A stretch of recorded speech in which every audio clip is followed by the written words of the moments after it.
All right, 2012 Camry V6 oil change. 0820 fully synthetic oil that we're going to be using. But you want to get the car up on jack first because there's no way you can get underneath the car without it. So what I'm doing is basically just lifting up the car. Going to put up a few jack stands to get it raised so I can get underneath it. You will eventually need 6 quarts. Mobil's recommended.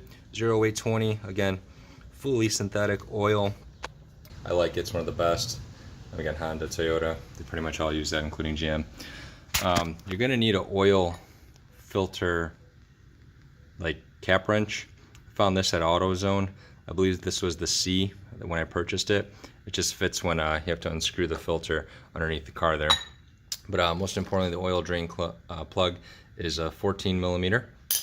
And then this is where I got at O'Reilly's when I picked up everything else, 57047. Again, Camry V6, 2012 model, 3.5 liter. Again, economical. It's not the highest end and definitely not the most expensive. I would say mid-grade, low, but again, oil filter. I change mine every 5,000 miles, so this does good just for me. So what we're gonna do now is go underneath the car, driver's side.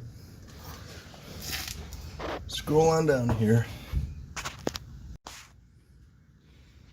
And you will see that there is a oil nut screw that needs to come out.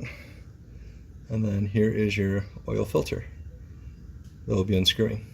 I like to start with the oil pan first, drains most of it out, and then whatever the residue is from the oil filter, we'll go ahead and do that. So oil drain plug first, then the oil filter, and then I should get all the oil out.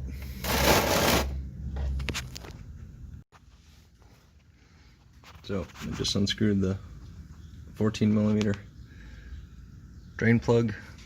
Couldn't catch it in time, went right into my pants. I'm gonna have to dig that out in just a second. But as you can see, it's just draining out. So once that's draining out, of course, until it starts basically dripping, that way you know you're kind of done. And now it's still flowing like a waterfall. Dripping kind of gives you the indication it's pretty much all out. Now we're gonna go ahead and put this C oil cap wrench that I purchased and just unscrew the actual filter itself.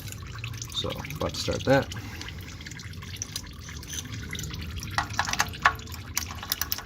And you just turn, there we go.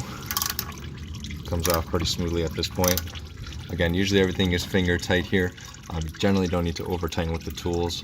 I mean, oil filters with their oil rings and whatnot, you can't be pressing too hard otherwise you'll tear them and whatnot. But again, a seal is a seal, and as long as you got it on as finger tight as humanly possible, you'll be perfectly fine with the oil filters. The oil drain plug definitely needs to be tightened down with the wrench. So as soon as that's done dripping, we'll unscrew this full and let all the oil drip into this pan, of course, too. All right, now that you got the oil filter cap off from underneath the car, just basically grab the new Wix one. Again, universal fit, however you do it. And you just basically screw it back on from underneath the car. So back under the car, just gonna find the hole for it. There we go. Spin it on. Gonna make sure it's hand tight first. It's pretty tight as it is already, kind of just doesn't go anymore. So I'm just going to take my little wrench and tighten it one more time. Then we're going to go back over here to the drain plug screw and retighten it back with that 14 millimeter socket, just again hand tight. I'm sorry, with the socket tighter. So again, for sure it's on tight, and right here, just above finger tight. Tool on nice and tight. Again, just enough where, well, that's as far as it goes anyways.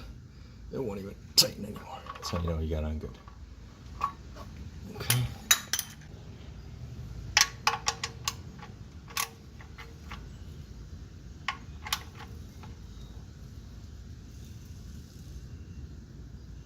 Pretty tight. All right.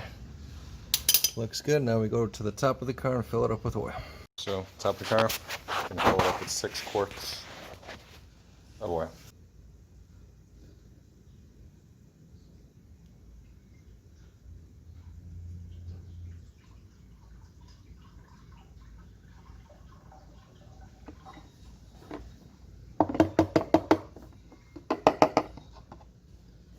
Repeat 6 times. And